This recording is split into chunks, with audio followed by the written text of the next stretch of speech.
The handout you have in front of you is for Ross chapter 32. In chapter 32, we're introduced to the concept of irregular verbs. Now, for the most part, I'm not going to use the word irregular. I'm going to use the word weak, okay? But just be aware that weak is contrasted with strong. And so the strong verb is also what you might call the regular verb. What do we have when we have strong verbs? We have verbs that are normal verbs. Their root letters are normal. Their root letters are healthy. They don't need a doctor, okay? The root letters are not weak. And we've been dealing, for the most part, with strong verbs throughout our chapters. We started learning the verbal system in chapter 10, and that went all the way to chapter 20, chapter 24 for the pronominal suffixes added to verbs, and then we learned the verbal stems from 26 to 31. Then we come to the weak verbs, or the irregular verbs, and these are the opposite of the strong ones. They are sick, sick, sick, sick. They need a hospital. These verbs need a doctor. These root letters for these verbs are needy, and they create problems for others and for themselves. What kind of letters are these? Well, gutturals, as you know, cause problems. Letters that quiesce can cause problems. Letters that assimilate can cause problems, okay? And a few other sorts of weak verbs. We're going to learn about these from Ross chapter 32 to 39. Now, there is a system for how you label a verb's weakness in terms of where that weakness is found, which root letter is considered the weak root letter. And there's basically three systems that are used in Hebrew grammars for how to do this. The first one is to take the verb pa'al, which was used as a paradigm verb, and I believe it was among the Arabic grammars used pa'al, grammarians, which means to do or to make.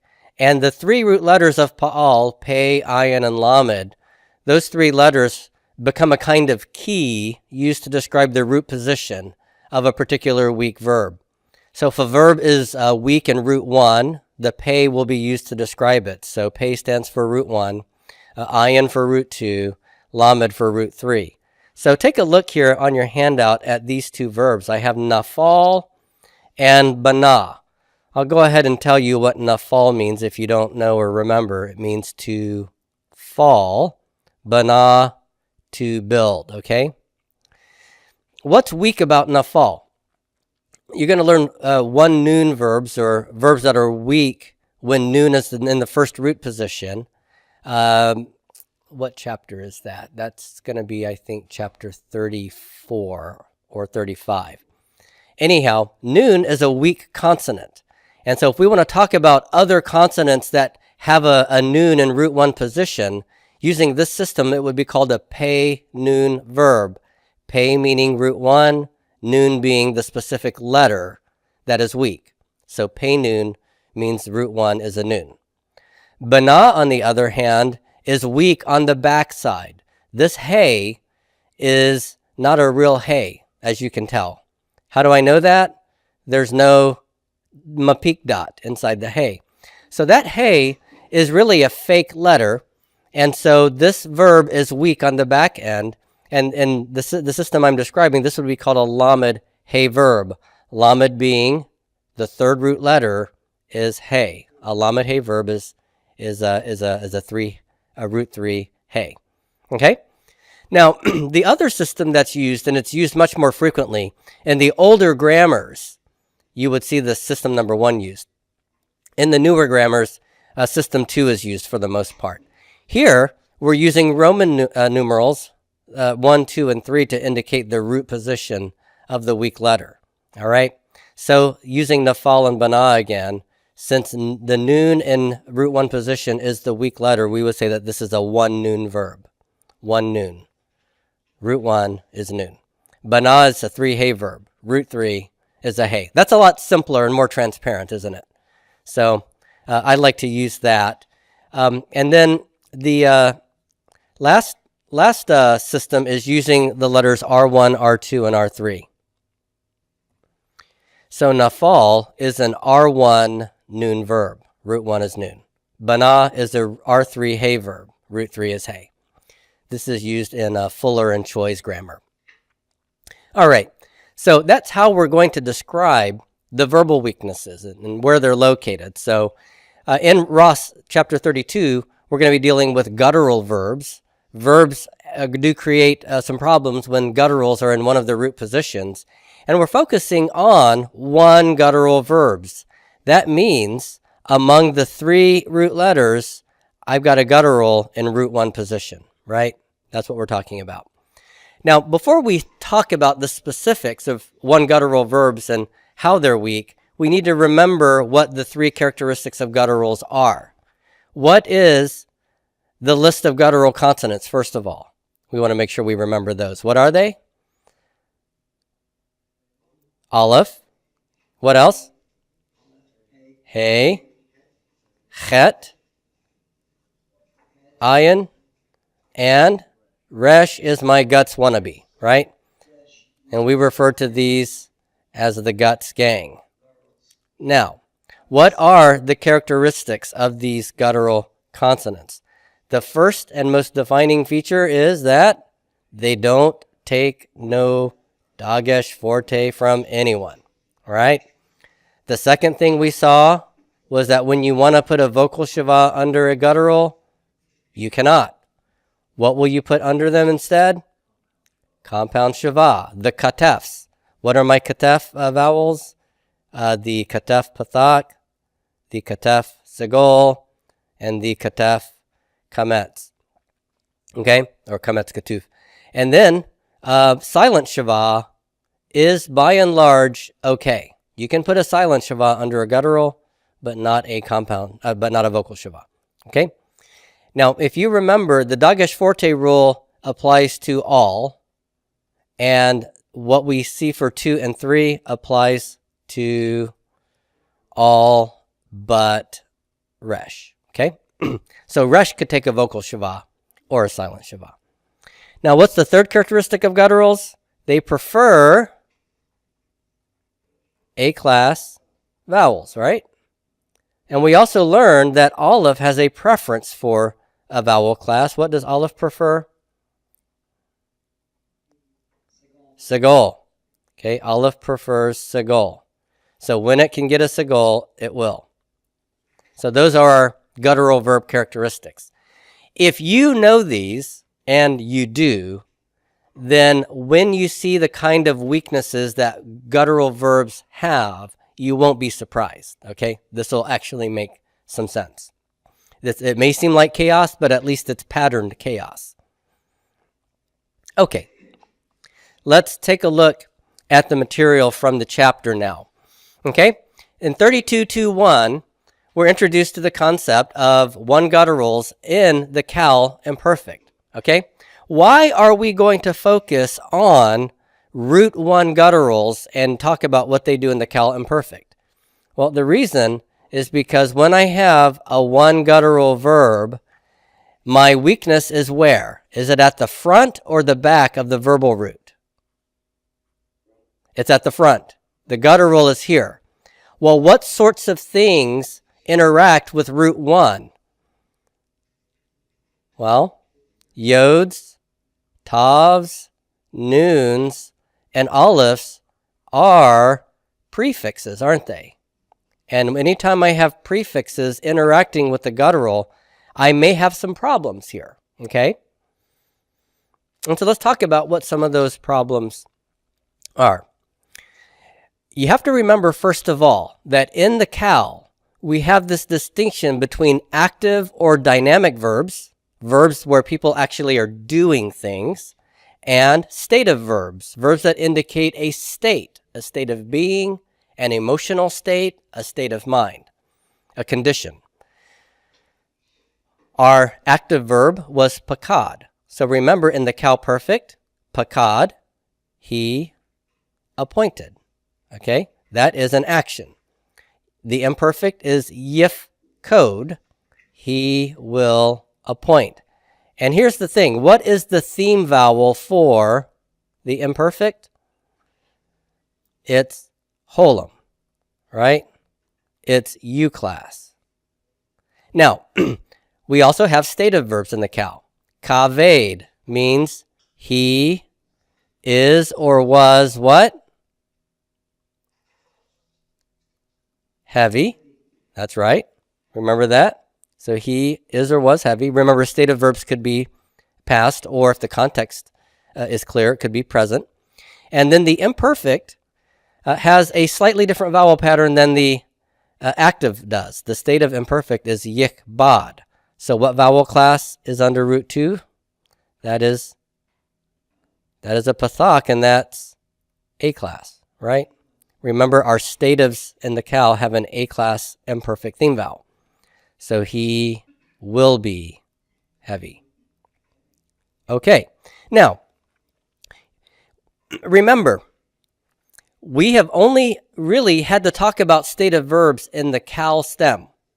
Once we're outside of the cal stem, we don't have this issue of stative versus active anymore. Okay, and that's why when we went to the PL and PUAL, we didn't have stative PL verbs and active PL verbs. All right, and when we went through the HIFIL, we didn't have active HIFIL verbs and stative HIFIL verbs. Okay, the reason that we didn't is because almost all of our PL and HIFIL verb forms are transitive. They take direct objects, and stative verbs usually don't.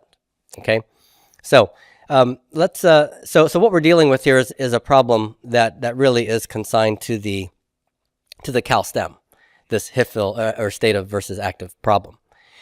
Here's what the cal imperfect of a verb that's one guttural, like amad, will look like. Okay, so I'm dealing with amad. Amad, you learned this verb way back when we learned the cal perfect.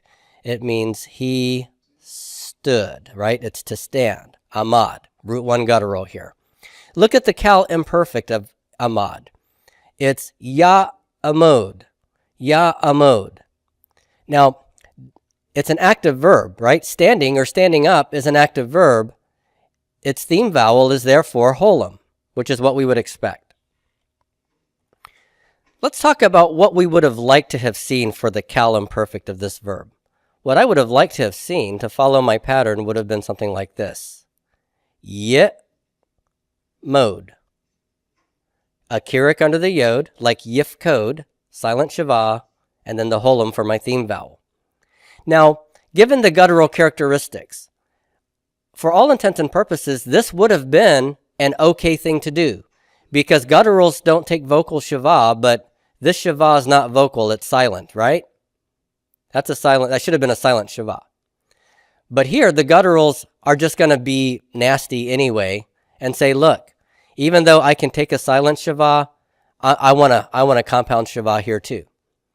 Now, out of the 3 types of compound shava, which kind of compound shava do you think this guttural would like to have? An A-class one, an I-class one, or a U-class one? It's going to take an A-class one, right? Because gutturals prefer A-class. So this becomes a compound shava of the A-class variety. And then what's going to have to happen is the vowel of the prefix, the preceding one, is going to have to harmonize with it and become the short vowel that matches the katef vowel pointing. So I can't put a kirik here. It's got to match. So it's going to be pathak, followed by the katef pathak. So ya amod, ya amod. Okay? Now, once you know that that's what happens to the root 1 guttural's imperfect cal, then you're prepared for the rest of the forms. So ya amod, he will stand. And then I just changed the prefixes out for she will stand, you man will stand, you woman will stand, I will stand. Okay, same translation value for all of these. But look at the vowel pointing here. Ya amod becomes ta amod for she will stand, ta amod, you will stand, and then you woman will stand is going to take the kirik yod on the back side. Remember that? So here's what it should have looked like. Ta, mod, e. Okay, should have had a holum here. But the kirik yod takes dalet root 3 away. The holum now is open and pre-tonic, and Hebrew verbs do what with open pre-tonic syllables? Yes, they reduce to vocal shava, right? And when this reduces to a vocal shava, I have a problem. I have a vocal shava next to a compound shava. Am I allowed to keep two vocalized shavas next to each other? Nope. And so what does Hebrew do here? Hebrew will resolve this with a Red Ryder BB gun and shoot out both of the I's. And I'm left with the two pathoks now. Ta-am-di. Ta-am-di. The vocal shava will now be silent. Okay? So that's what we have here. Ta-am-di. Now, even if you don't remember that happens, you can still parse this. Prefix tav on one end, kirikit on the other. That's clearly an imperfect 2FS form. Now, the 1CS is e'amod. E'amod. What happened here? There's just one slight deviation from ya'amod. Instead of the A-class, pathak, and katef pathak, what do I have? I have the I-class, sagol, and katef sagol. Why do you think that happened? What was guttural characteristic number 3? Gutturals prefer A-class vowels. Aleph prefers sagol. Okay, so Aleph wants a sagol, and therefore my katef has to be a katef sagol along with it. Okay? Notice that my theme vowel is the same theme vowel that I expect for cal imperfects, which is holum. Okay, so that's the active dynamic verb. Look at this verb here, chazak. Okay, this is chazak. Does he give this to you as a vocab word in your vocab section? I think he does. Yep. So on page 230, this is one of your new verbs. I wasn't sure if you'd ever seen this before or not. So to be strong, to grow strong, or to be firm. So we'll just translate this in the cal as he was strong. Okay? He was strong. So look at the imperfect. It's yeh chazak. Yeh chazak. What's happening here? Well, stative imperfects have what theme vowel? They have A-class, right? They have the pathak. So that's normal. The back end of both my active and my stative one guttural verbs is what I'm expecting. Okay, so they're not weak on the back side. They're weak on the front side. Okay, this is a front side weakness. What do you see going on here? Well, the guttural should have been able to take a silent shava, but it says, hey, give me a compound shava instead. And what it takes when it's stative is the I-class compound shava and the I-class vowel that matches it. Okay? Now, here's the good news. Yikbad is my stative imperfect paradigm verb. The I-class vowel is visible here, isn't it? Yikbad. So what I normally want is an I-class vowel under the prefix and an A-class theme vowel. For stative one guttural verbs, I get that. I get an I-class and an A-class. The only difference here is that they have to be the kinds that can do the katef voweling. And so, in other words, I can't do this. I can't do yichazav. I'm sorry, yichazak. Okay? If I have a katef vowel pointing, it's got to have a matching short vowel that agrees with this, which is the segol. Okay? So it's yechazak. So yechazak would be what? He will be strong. Okay? And then, once I know the basic pattern, all I have to do is switch out the yod for the tav prefixes and the other prefixes, and I've got she will be strong, you man will be strong, you woman will be strong, and I will be strong. Okay? So the forms are predictable once I know this. Yechazak, he will be strong. Techazak, she will be strong. Techazak, you man will be strong. Techazki, what happened here? The same thing that happened over here. when the kyric yod takes the kof away, the pathak reduces to a vocal shava. The compound shava that was here can't coexist, and so it becomes the full short vowel. Techezki, techezki. You woman will be strong. And then the aleph already wanted a segol, and we've already got one in the pattern, so nothing is unusual here. Echazak, I will be strong. Okay? And I'm just doing the singular forms. The plural forms are going to do the same thing here. Okay? All right. So that's the cal imperfect of one guttural verbs.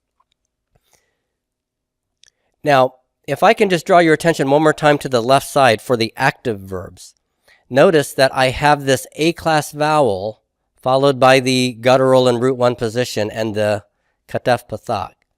This is going to create a little bit of confusion for you to begin with, because in the last couple of chapters, when I have seen an A-class vowel under the imperfect prefix, I have assumed that it's what stem?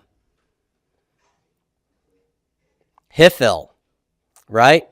The hifil stem has A-class vowels under the imperfect prefix. Now, why is there an A-class vowel here? It's not because it's a hifil. It's because I've got a guttural in root 1 position, okay? So there's different reasons that the A-class vowel shows up. It could be a hifil, but it could be A-class because of the guttural. So what do I need to look at in addition to the vowel here? I have to look at the theme vowel. The theme vowel here is U-class. In the hifil, not only will I have in the hifil imperfect an A-class vowel under the yod, but what's the theme vowel for the hifil? Is it A, I, or U-class?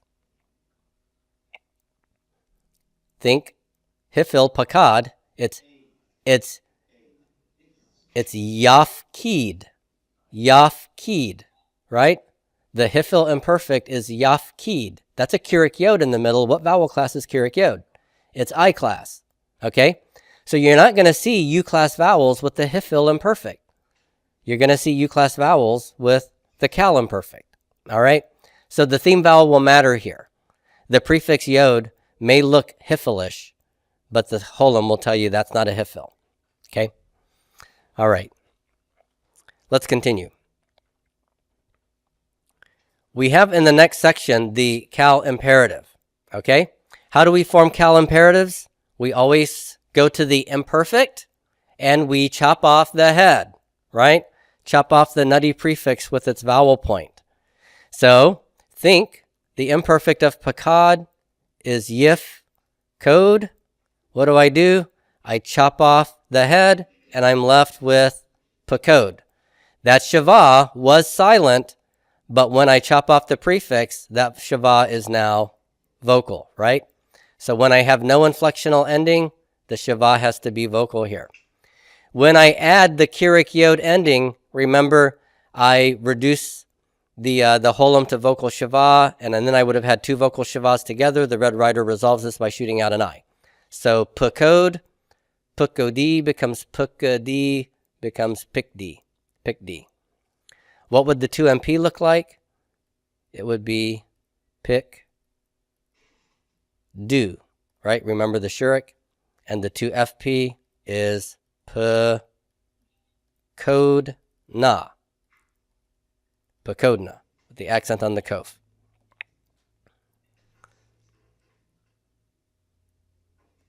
Got it?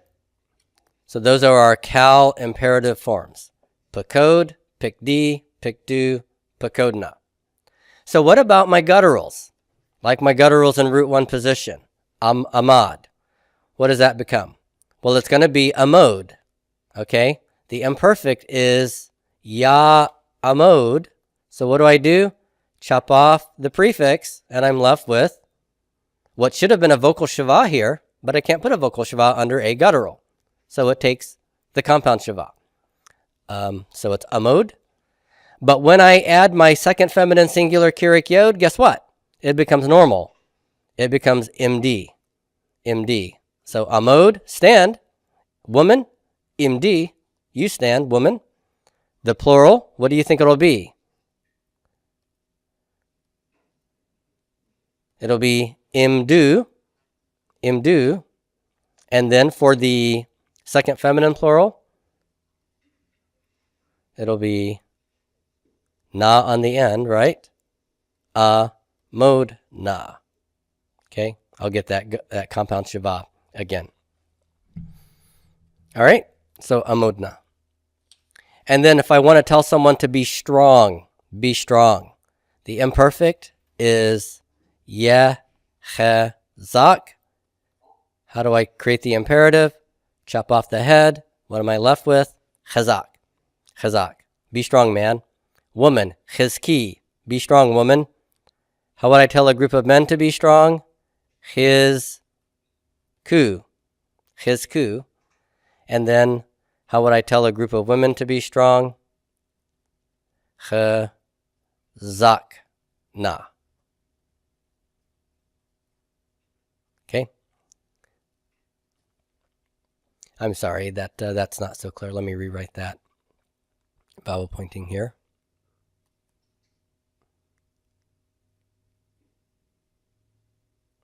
So it's the katef sagal. All right. Everybody see how we did that? Okay. Moving along. Cal infinitive construct. What's the cal infinitive construct going to look like? It's going to be pretty normal pointing here.